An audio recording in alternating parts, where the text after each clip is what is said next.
the National Steering Committee of the Poor People's Campaign, a national call for moral revival. And that campaign is a rebirth of the 1968 Poor People's Campaign, which was the last campaign of Reverend Dr. Martin Luther King Jr.'s life, and the work for which many people say he was ultimately killed. We will talk more about all of that at coffee hour.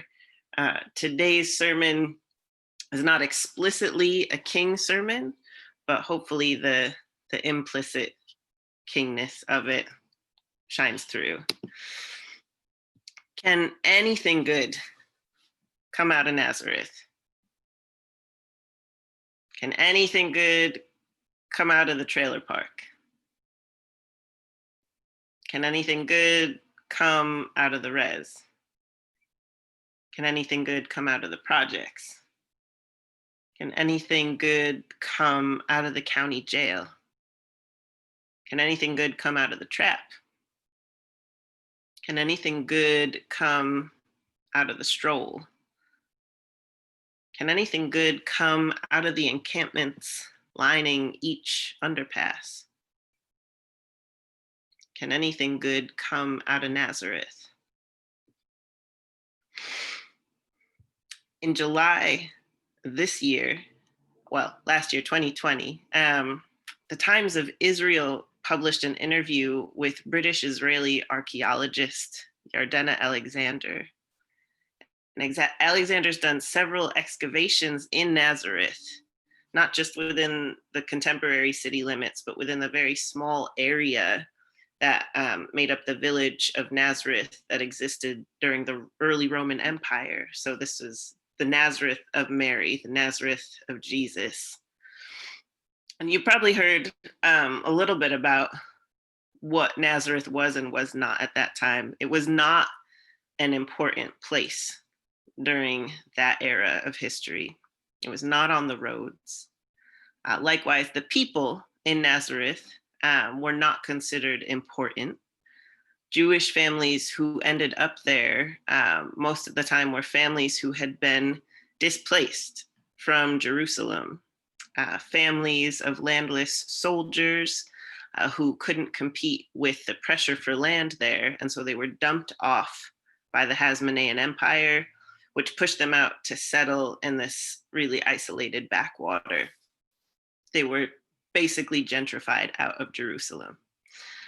Alexander says that history shows there was a lot of unemployment among those families, a fair amount of conflict and infighting, a lot of struggling for daily survival.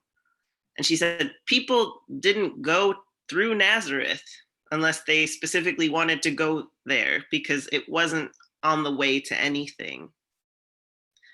So at her dig sites, Alexander says in this interview, she found this whole system of dugout pits dating back to the Iron Age. And the pits were made by hewing out the soft chalk bedrock underneath the homes of ancient Nazareth. And they were storage pits. They were storage pits for water, grapes, oil, all of that. But she found something more with those pits. Beneath the first level of these dugout units, most households usually had a second level to the pit, and then sometimes a third, all together going about 16 feet down. And then some of the dugout units in each household connected to units in other households through an extensive series of underground tunnels, even though during that time, people were not living underground. They were living their daily lives above ground. So what were these hidden underground pits and tunnels for? Alexander says they serve two purposes. Some of you know, probably especially if you've had a chance to travel to Nazareth. I have not, but you might already know that the later use for these deepest pits and the underground tunnels especially came about shortly after Jesus' death. So starting around the time of the Great Revolt, the first Jewish war against the Roman Empire, people were using those pits to escape and hide from the Roman army. But the other use for these pits was less well known until recently. And Yardena Alexander says that the hidden levels, so that layer just below the first pit, allowed families in Nazareth to practice extensive tax evasion from the Roman Empire. At the empire took too much from the people, what's new, and people needed to survive. So they hid a significant amount of their produce, their harvest, their crops, whatever they had that Rome was going to try and take from them in taxes.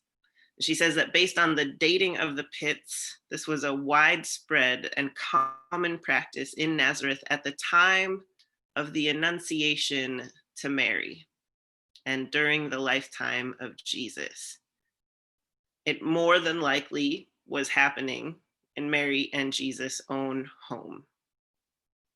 So Jesus is not only born in a poor, rural, isolated backwater, but he is also born into a community of very shrewd and organized hustlers. God sends the angel Gabriel to a household where people are breaking the law in order to survive, and tells Gabriel, that's where you will find the young woman that I'm looking for, the one to whom I'm going to entrust my life on earth. It's worth noting that the earth beneath the Basilica of the Annunciation, the site where Christians now say is probably where Gabriel came to Mary, the earth beneath that basilica is absolutely packed with these units, almost as if Mary herself were the literal queen bee of this underground economy. So these are Jesus' people. This is Jesus' family. And this is the place that shapes Jesus' mind, his identity, his early orientation to the world. And this, I think, is exactly what Nathaniel is asking about when he asks, can anything good come out of Nazareth? Can anything good come out of a people so hard pressed that they're all committing crimes of survival? They're all on the wrong side of the law because they'd rather feed their families than fall in line. And can anything worthy come from a place where everyone just melts into the hillside when the police show up? I loved coming across this history because it speaks so immediately to the reality and the spirituality of our congregation at Chaplains on the Harbor. I'll tell you more about us after the service, but just for now, we are a parish of about 500 poor, homeless, and incarcerated people in rural Grays Harbor County, Washington. So we're a church of the streets, the encampments, cell blocks, flop houses. And I think most nice Episcopalians understand us as a ministry of charity, because we do a lot of charitable stuff, right? We are constantly feeding, sheltering, clothing, and pastoring people. But the basic equation that most people assume about our work is that we're doing ministry in a place and among a people who only have despair and lack to offer, just like a gaping hole of need.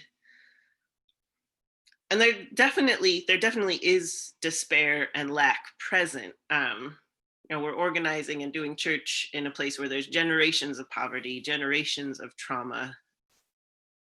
But as with Nazareth, there are also in our community generations of resistance to the imperial order.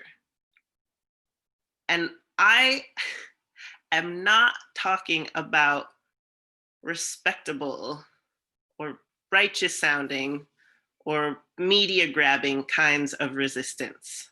Not really talking about, well executed marches or highbrow speakers or anything like that.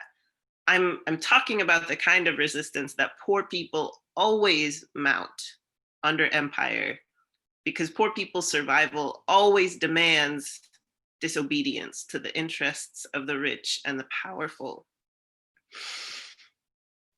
More than once, I have heard Christians in this country say something along the lines of they really value international mission trips because the conditions of life in other countries are just really parallel with the conditions of life in the biblical era. And so they make the meaning of biblical text a lot more clear. And whenever I hear someone say this, I really wonder how much time they spent in the homes of poor people right here in the United States. Because in our congregation at Chaplains on the Harbor, we pastor people who have made their homes by literally digging out tunnels in the earth in order to hide from the police, because their poverty has not only deprived them of housing, but also placed them on the wrong side of the law. Just about everybody in our parish has a criminal record. Just about everybody has been trespassed from Walmart for theft. Just about everybody is involved in the street economy, so trading in stolen goods or drugs or sex, because those are the economic opportunities to which they have access. Aberdeen is Nazareth. People choose survival even when their survival is made illegal. And there's absolutely nothing glamorous or romantic about that reality, but it is incredibly clarifying. It exposes all the lies we tell in this society about, the existence of equality or liberty and justice for all, or about our government fundamentally valuing us. Because under empire, including the US empire, bipartisan, across party lines, across history, we are all and have all been varying degrees of disposable. Poor people are never allowed to forget that. And yet poor people choose to live anyway, even when it is a crime, even when they risk, we've seen this in our ministry, even when they risk being beat bloody by the police for stealing food from Safeway, people choose to assert their right to life. And even when they're told the lie that poverty strips them of the fitness to parent, people choose to raise children like Mary did. And people find ways to provide for their children even when it's illegal, like Mary did. I think about God kind of scanning the map, deciding where to send Gabriel when Nazareth comes into focus.